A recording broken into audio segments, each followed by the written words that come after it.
Coming up on this episode of Cougar Tracks, where does the 2024 BYU football season rank among the all-time great teams in Cougar history?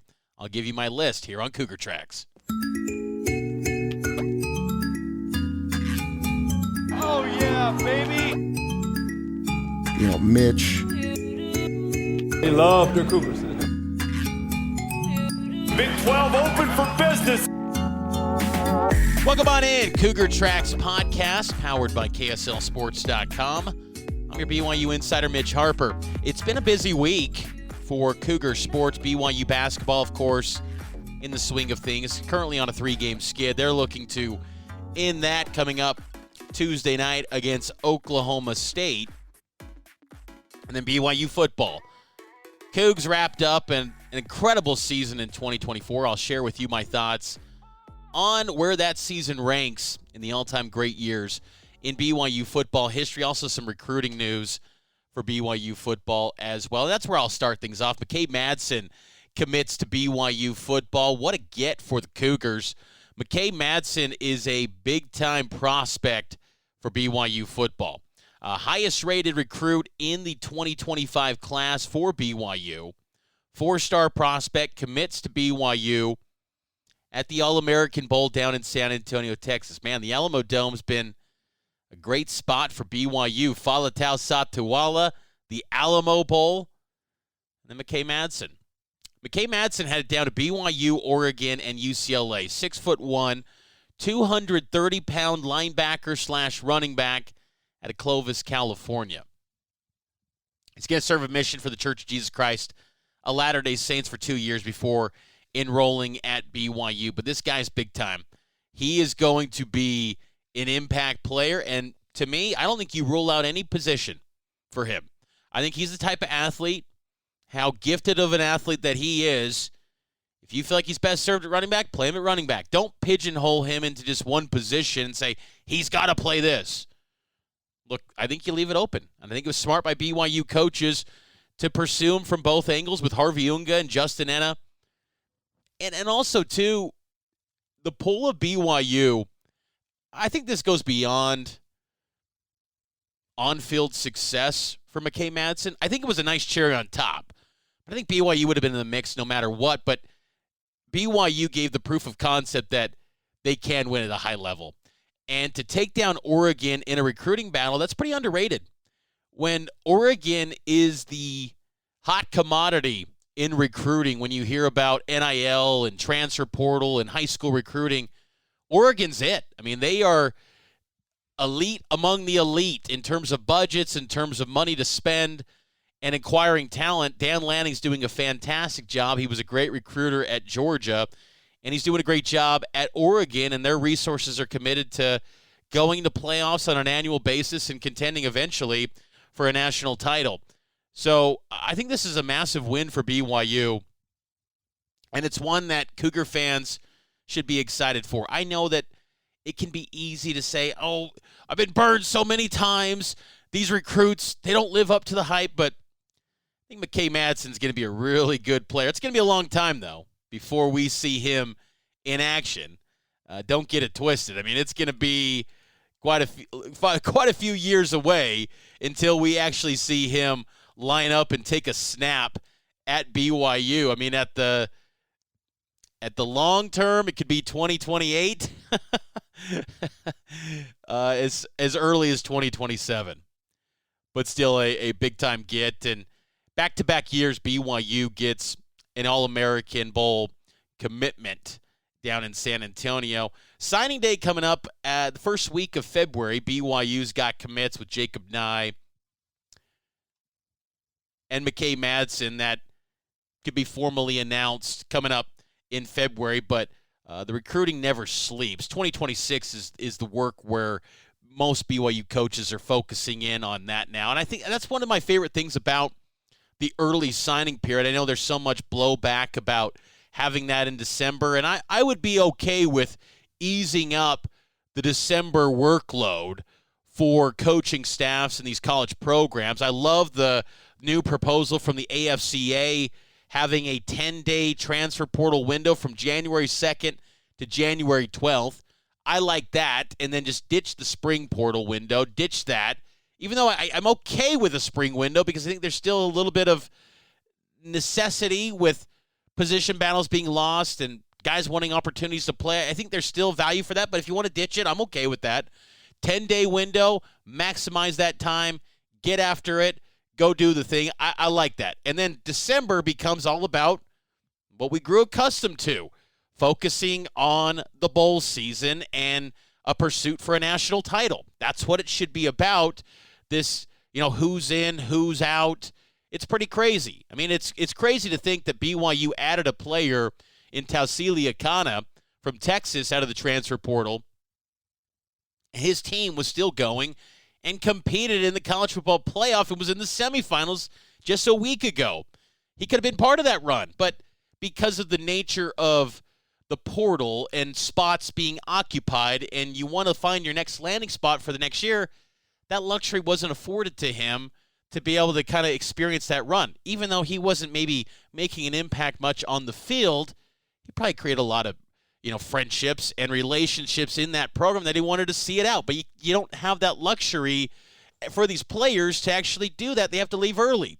And that's a bummer to me. So I personally would love to see that.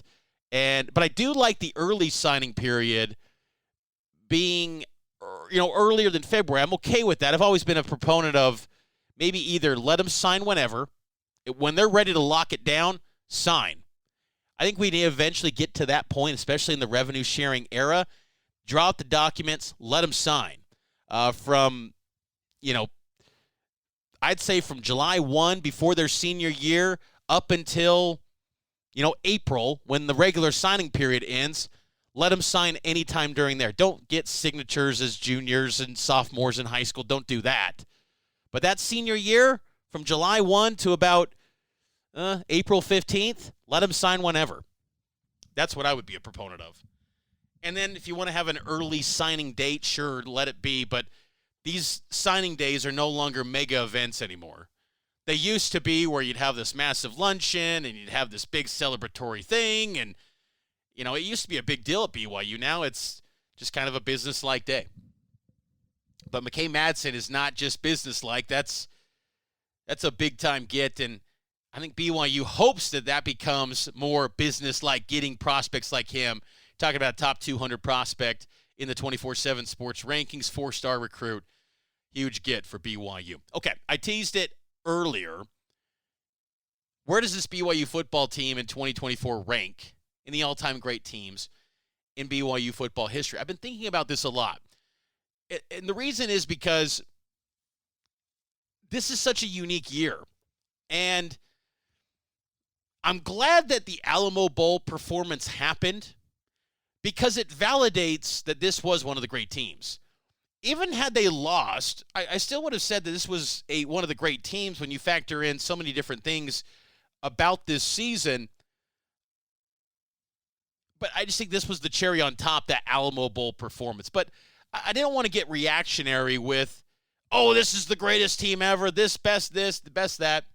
I really want to take some time to evaluate that because, for those of you who've listened to me for years and followed my coverage of BYU football over the years, I love the history of this program. I love the history of BYU football because you factor in, obviously, college football. Love college football, so that one. 2, a fascinating underdog story. And then 3, you've got religion, you've got politics, you've got all these factors that go into just the history of BYU football. That's why I did a narrative podcast about it, The Century of Cougar Football, which I recommend you go listen to. It was one of my funnest projects that I've put together at KSL. But BYU football history is fascinating to me. So many big-time characters, big-time coaches, great quarterbacks, great teams. So this is not some easy list. I think at most schools, you could probably say, 11-2, Alamo Bowl win, absolutely, greatest team ever, top 3, guaranteed. At BYU, it's not as easy. And it's not as easy at BYU, too, because different leagues, different tiers of where they've been on the college football spectrum, and also the nuance, the stories that go into those seasons. I think it plays a role.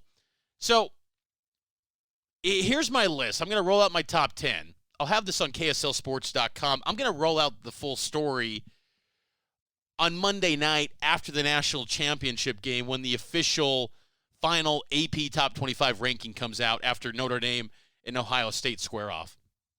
When we get the final rankings, I'd like to think BYU's a top 12 team. I'd like to, but we'll see. That doesn't really factor in, but I want to give that proper data point on my story. So here's my top 10. And I'll start from number 10 and work my way up. And then we'll dive into 2024 in depth here a little bit later. So here's my list. Number 10, 1979. The 1979 team finished that year, regular season, undefeated. They lost in a bowl game to Indiana, coached by Lee Corso, in the Holiday Bowl. That was their lone loss. BYU lost that game 38-37. Heartbreaker in San Diego, but an all-time team. And you could point to that team really getting BYU onto the national landscape. You know, Gifford Nilsson got it going in the mid-70s, and Scheide, of course, but 79 really got BYU into the national landscape. That win at Texas A&M, in Houston, and then they were undefeated in the regular season. I mean, there's not many BYU teams that go undefeated in a regular season. So it's one of the great teams. Mark Wilson, of course, the quarterback. Great football team. They just lost to Indiana, and that's kind of where, you know, it feels like you got to almost win a bowl game to be on this list, but 79 deserves its due respect. Number 9, this might be a little bit controversial, but I think the talent has shown over time that this was a really good football team. Number 9 in 2020. And I was tempted to put them higher because I really believe that team with the original schedule before COVID would have won 10 games with that schedule. I do believe that. I think that had BYU opened the season against Utah instead of Navy, I don't think it's 55-3 for sure, but I think BYU wins with Zach Wilson in that game, and you know, that was a relatively young Utah team in 2020. 2020 was loaded. You know, Zach Wilson, Dax Milne, and I think what's underrated too, and I remember Zach Wilson talking to me about this, is that, you know, everyone knocked BYU about their schedule. And look, the metrics don't lie. It was a weak schedule. No one was willing to help them, keep in mind. We all know that. But I think what's interesting about that season is that BYU's recruiting rankings from about 2016 to 2020, the first 4 years of Kalani, would suggest that they were playing their peers in some respects. You're talking about BYU composite rankings of talent, you know, anywhere from about 60 to, you know, 80s in talent recruiting classes. UTSA, similar recruiting profiles. La Tech, similar recruiting profiles. We obviously know BYU had more talent, but still the recruiting rankings would have suggested that BYU was playing some of their peers. And they hammered those teams. And the only loss that they had that year in 2020 was the impromptu 72-hour notice Coastal Carolina game, cross-country, had to take the chance to go, you know, take the plunge and try to get the New Year's Six. I respect that they did that. They got a College game day appearance from it. I mean, it made a lot of sense. I still get annoyed that Coastal's not coming back to Provo until the 2030s or whatever it is. I can't even remember. It's like, geez, couldn't get something a little bit sooner. But that 2020 team was stacked. The defense had a lot of NFL guys. Kyrus Tonga, Isaiah Kafusi was really good. Chris Wilcox. What's crazy to me about that team is that when it was announced that the NCAA gave a blanket waiver to that season, and that was announced near the end of the year, so many guys just said, you know what, I'm moving on. And I thought that was strange to me because I just thought, why not run it back? Why not give it one more go? And look, I understand college football's tough. This is not some country club. It is a grind. You got to work. It's basically a 365 job. Like, it is. And I know student athlete, like, it's work, man. And BYU is not an easy program. But it would surprise me that not as many guys ran it back. Zach, it obviously made sense. But for those guys that were seniors, They could have run it back one more year. It's an interesting thought to me that why many of those guys did not decide to give it one more year. It obviously worked out, but everything works out long term. But I just thought that was interesting to me. Got them at number 9. They finished 11-1, won the Boca Raton Bowl, and finished number 11 in the AP Top 25. Number 8, I've got 1990 BYU. Ty Detmer's Heisman Trophy winning season. They finished 10-3. Really good schedule. BYU faced a very difficult schedule that year in 1990. That was a really good BYU football team, an excellent BYU football team. And the thing is, too, there's a lot of respect given to the fact that this BYU team, pulled off the greatest win in program history, taking down Miami. In Provo, number 1 Hurricanes, they took them down. And a lot of respect is given to that fact. BYU in 90, they had the chance to really be in the national championship conversation even after the Oregon loss. They went into Hawaii, ranked number 4 in the country, and there was still an outside shot that they could, climb their way to number 1 and be the national champion that season. They obviously lost to Hawaii, lost to Texas A&M, but I just kind of, that Texas A&M Bowl game, Ty, I believe, hurt both his shoulders. It doesn't take away from how great that team was. The stats on that team, the talent there, they had great defensive players. It was an excellent football team, and just that win alone, taking down Miami. They also had a top 25 win over Wyoming. They finished nationally ranked in the top 25 at number 22, 17th in the coaches. 1990 was an excellent football team. And I know they had 3 losses, but that team was outstanding. And Ty Detmer won the Heisman. Come on, that was a special year in BYU football history. So they're number 8. Number 7, 2006. An 11-2 football team and one that revived BYU football back to winning ways. Bronco Mendenhall coached this team in his second year over the program. It's easy to forget now, but, those years from 2002 to 2005, those were tough. Those were tough years for BYU football because more beyond just simply those were difficult times for BYU. And even Bronco's first year after Croton, they start out 1-3, and people were ready to fire Bronco after the 1-3 start. And then 2005, they got back to respectability, had that breakthrough, got to a bowl game. 2006 was awesome. It started out slow, though. They were 1-2, and you thought, oh, here we go again. BYU is going to do more of the same. Then they had that breakthrough win at TCU on a Thursday night. That was big time. I was 31-17. David Nixon had a monster hit. I can't believe that's been 19 years ago. That 2006 team was loaded. They didn't have many tests, though. And I think that's one of the interesting things about when you're sizing up a 2006 compared to 2024, the test, the strength of schedule, how do you weigh that? But 2006 was a very good football team. John Beck, obviously, that amazing win at Utah. They hammered Oregon in the Vegas Bowl, 38-8. It was one of those teams, too, that by season's end, it just felt like they could go blow for blow with anyone.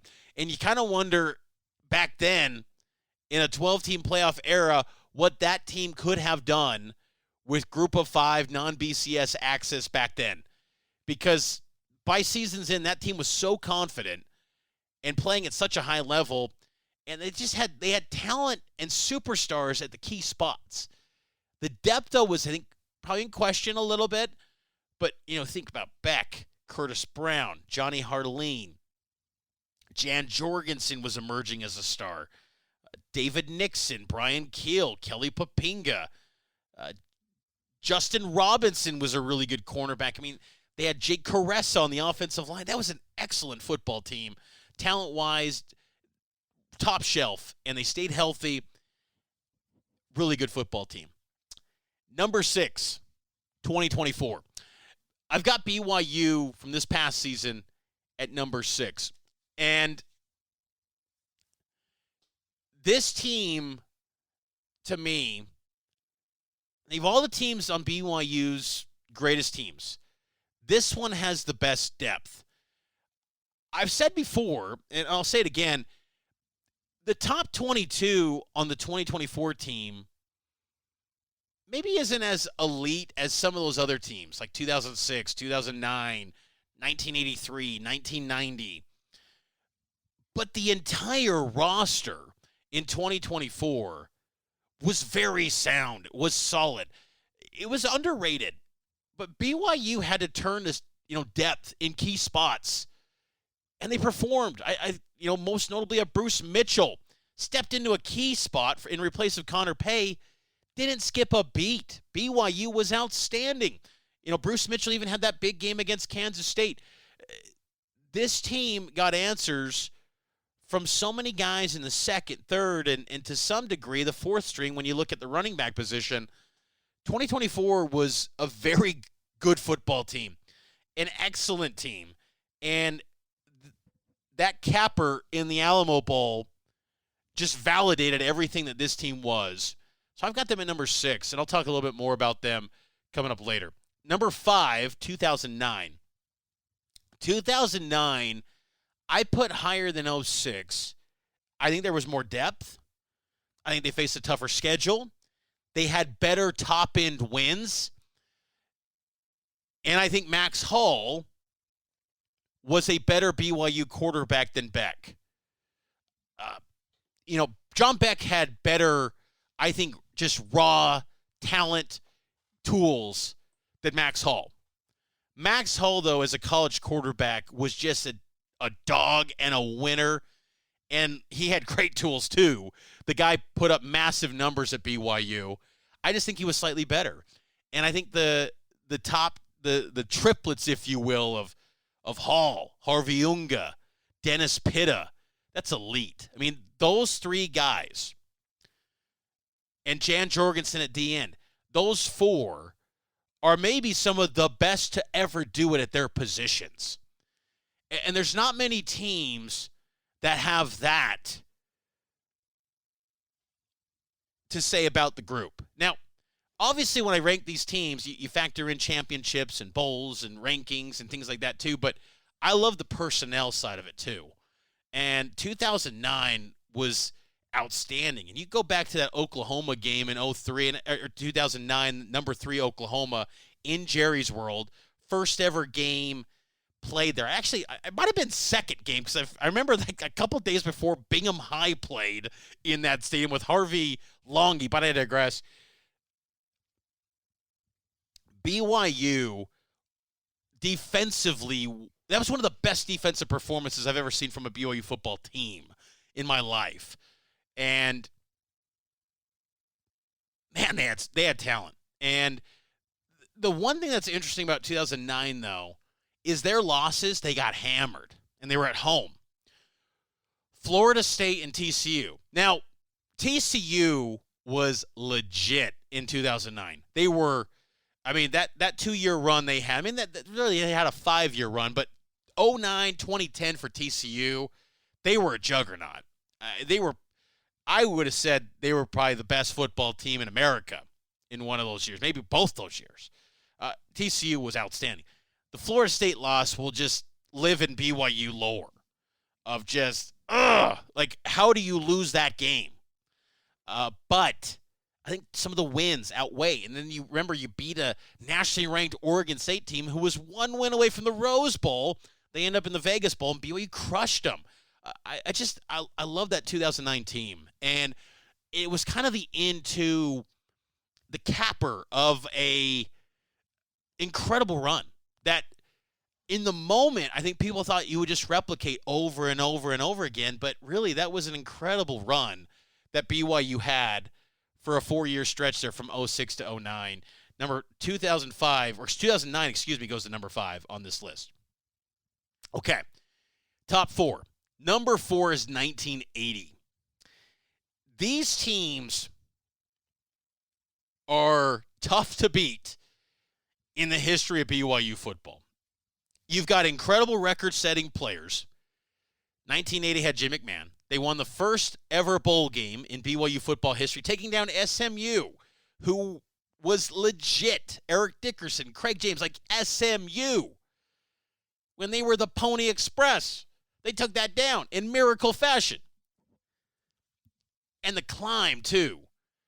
When at this time, like, yes, the strength of schedule, it's similar to the 2020 argument. Yes, the strength of schedule might have been weaker back then.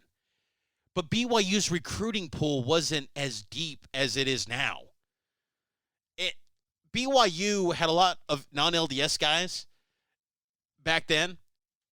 And without the internet back then, you could regionalize things and be able to get some incredible gems that people were overlooking in the Intermountain West and going to California, maybe LDS ties. Different game back then. But BYU had a revolutionary system. In 1980, that was an incredible team. You look at the 1980 season, one of 4 teams in BYU football history to have 12 wins or more in a year. As I noted, they took down SMU. They finished number 12 in the AP final rankings. 1980, brilliant team, incredible squad. I put them at number 4. 1983, this is where you get into the debate of, to me, the teams that have a case to make a claim at number 1. There's 3 teams. The one that's the lowest rated, it might be controversial, is 1983. 1983 is maybe LaVelle Edwards' best team. It might be. It just really might, because you got 2 college football Hall of Famers, Steve Young and Gordon Hudson. That offense was dynamite. 11-1. They took down Missouri in the Holiday Bowl. Finished number 7 in the final rankings. Without 1983, 1984 doesn't happen. Period. That can't be, stated enough. Because 83 was so dang good that even though 84 had little to no expectations, there was this recency of like, wow, BYU is elite. 83 was just a very, very good football team. Defensively, really good too. They held teams to only 129 yards per game. Guys like Lake Hemuli, Waylon Hamilton at running back, Lee Johnson as a kicker, Glenn Kozlowski, Adam Haysbert. 83 was a really good team. But they get surpassed by the national champions. Number 2, 1984. Now, you're thinking, how on earth are they number 2? They won the Natty. I'll get to my number 1 a little bit later. But 1984 was an incredible team, too. And so many people always say that don't follow BYU football, fraudulent team, fraudulent title. I always love that argument, too, because it's just so funny to me. Like, do you not understand how the system worked back then? This is not UCF 2017. The system in 84 stated the national champion was determined by the polls, and BYU won in the polls at number 1. They were the final number 1 team in the AP and the coaches poll, so that makes them the unanimous national champion. This is not some, BYU is anointing themselves national champs on the press box like at UCF. It's not that. They are the clear-cut national champions. And BYU tried their hardest to get the best possible opponent they could in that Holiday Bowl. And the schedule is what it was. Pitt didn't live up to the hype, clearly. And that springboarded BYU to new heights and just catapulted them up the rankings. And then 84 had so many upsets that it left BYU, the lone undefeated, at number 1. But because of 83 and because of 80 and 81 and just the string of success that BYU was achieving and the size that they had in the trenches, BYU's offensive lines back then were so good. So good.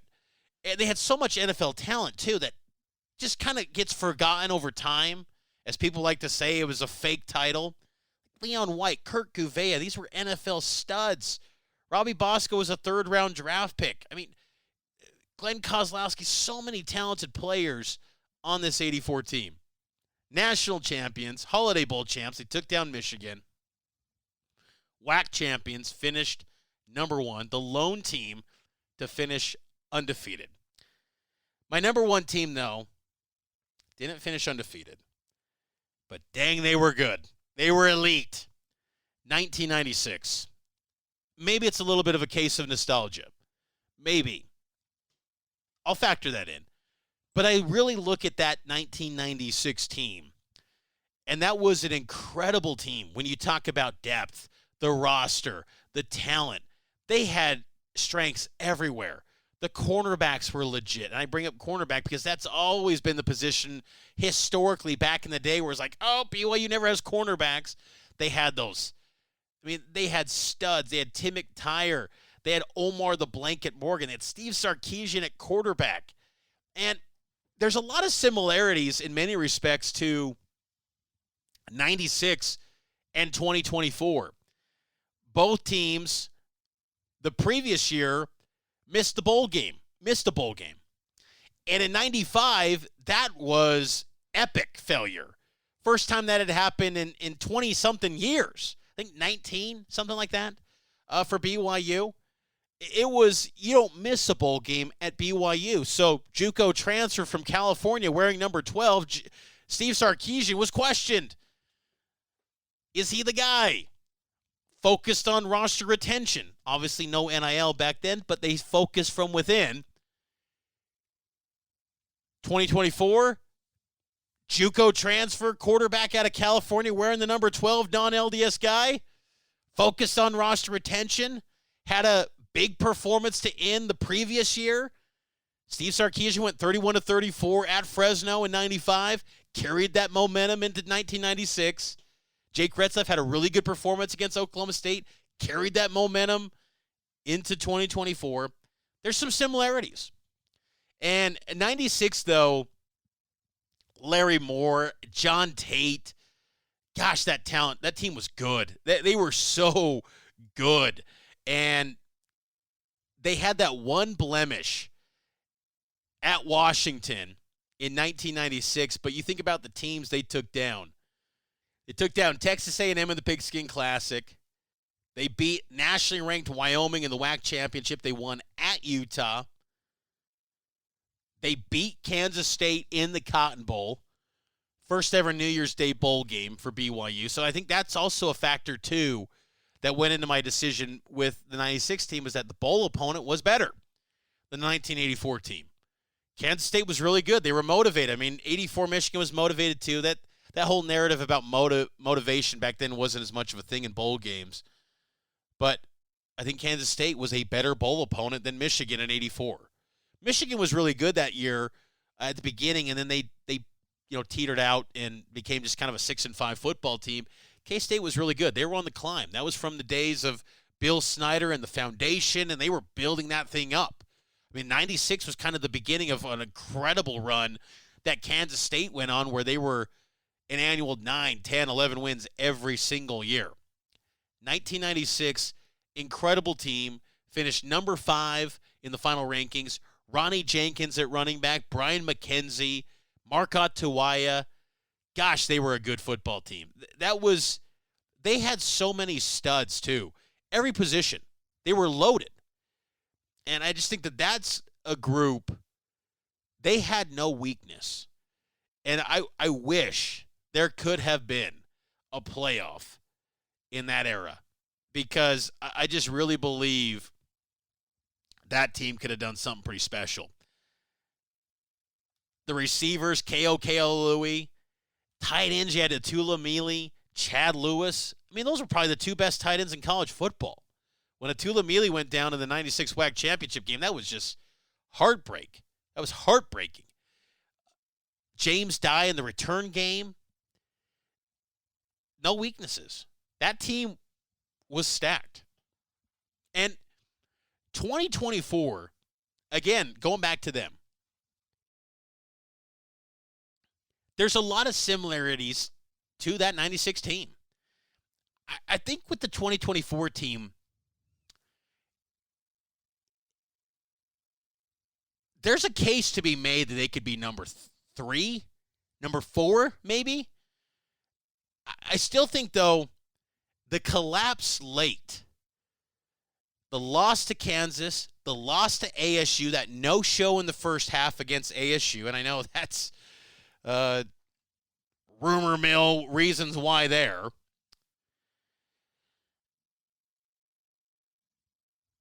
That finish and the way BYU played in November left a lot to be desired. And I think that Colorado performance regained some momentum for this season. But I think, it leaves also opportunity for BYU to be better in 2025. But the 2024 football team should be remembered as one of the greats in BYU history. Jake Retzlaff at quarterback. And what's interesting, too, is you look at this list. Steve Sarkisian, all-timer. Robbie Bosco, all-time QB. Steve Young, I mean, you could say one of the best to ever do it in the game of football at the quarterback position. Jim McMahon, maybe the greatest college quarterback of all time. Max Hall, winningest QB in BYU history. John Beck, Ty Detmer, Heisman Trophy winner.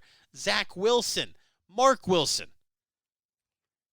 To be in the tier of great teams, the common thread is they have outstanding quarterback play. And this is one of the interesting teams, is that I think there's some that would still believe that Jake is not among the elite of BYU history, and I think he's still got work to go. I'm not saying that he's in the top 10 QBs all time at BYU, but I think he did his job. And you kind of got the full Jake experience in that Alamo Bowl. There's going to be some brilliant plays, and there's going to still be some frustrating ones. He has got to get better in 2025 to continue to level it up. But Jake Retzlaff, L.J. Martin, Chase Roberts, Darius Laster, Keelan Marion, Will Farron, one of the best kickers of all time. He's on that fast track. Isaiah Glasker, Harrison Taggart. Think about this. Glasker only finished with 70 tackles. He led the team. That just speaks to again, what I was speaking about earlier, the balance, the depth on this team. Glasker finishes with 70. That was the lowest leader in tackles number since like 1993. Taggart at 69 tackles. Tyler Batty, 59 tackles and 1.5 sacks. Tanner Wall, Jack Kelly, Crew Wakely, Jacob Robinson, Blake Mangelson, Raider DeMooney, Zay Banya, Mark Collins, John Nelson. I can keep going on and on. Balance across the board with this team. This was a really good football team that had depth, that had talent, and I think what gives them a chance and a case to be maybe even higher, I put them at 6, but maybe to be higher is because of the element of playing a power conference schedule. Now, some of the top-end wins, I think on the teams that I ranked higher, have better wins. I think that 2009's got better top-end wins. BYU's best wins in 2024, Kansas State, Colorado, and Utah. Those are the best wins. Baylor was good, too. Baylor was really good, too. I mean, those are 4 good wins. But 2009, you beat Oklahoma, number 3. 1980, you beat SMU. When there's documentaries made about them. I mean, come on. I mean, SMU, look, you beat Colorado with Shador and Travis Hunter. That's incredible, too. But seeing Colorado in person, that was a pretty small football team. They did not have size. I was, like, blown away by how small Colorado was. 1983.